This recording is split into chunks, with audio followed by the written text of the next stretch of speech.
આજે તો ફાઇનલી આપણી ગાડી ખાલી થઈ ગઈ મારા વાલા. તો હેલો દોસ્તો, કેમ છો બધા મિત્રો? કાલે આપણી ગાડી ખાલી થઈ નહોતી એટલે આપણે હાઈવે ઉપર રાજસ્થાનીની હોટલે આવી ગયા હતા. રવિવાર હતો એટલે કાંઈ મેળ નહોતો આવ્યો ખાલી કરવામાં. એટલે પછી ત્યાં નિરાંતે જમી કારવી લીધું ને જમી કારવીને ત્યાં સૂઈ ગયા ને સવારે ઉઠ્યા ને ચા પાણી કમ્પ્લીટ કરીને ફરી પાછા આપણે નીકળી ગયા. આપણે જવાનું હતું જ્યાં ખાલી કરવાની અને પહોંચી ગયા આપણે પછી ખાલી કરવાના ઠેકાણે. હજી કોઈ કાંઈ ઠેકાણા હતા નહીં, કાંઈ આવ્યા નહોતા સાહેબુ.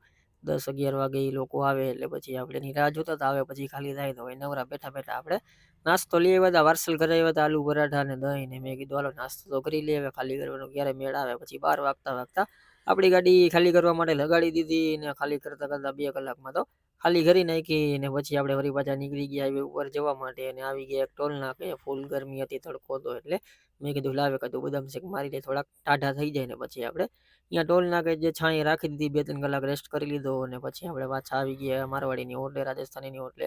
ત્યાં ચા પાણી કમ્પ્લીટ કરી લીધા અને ફ્રેશ બેશ થઈ ગયા, નાહી ધોઈને આપણે પછી ફરવાનો ઓર્ડર આવી ગયો. તો પારોલાથી આપણે ફરવાની ગાડી સવારે એટલે હવે મેં કીધું અહીંથી નાહી ધોઈને કમ્પ્લીટ નીકળી જાય ને હવે મળીએ નેક્સ્ટ વિડીયોમાં. કાલે શું થાય એ જોઈએ.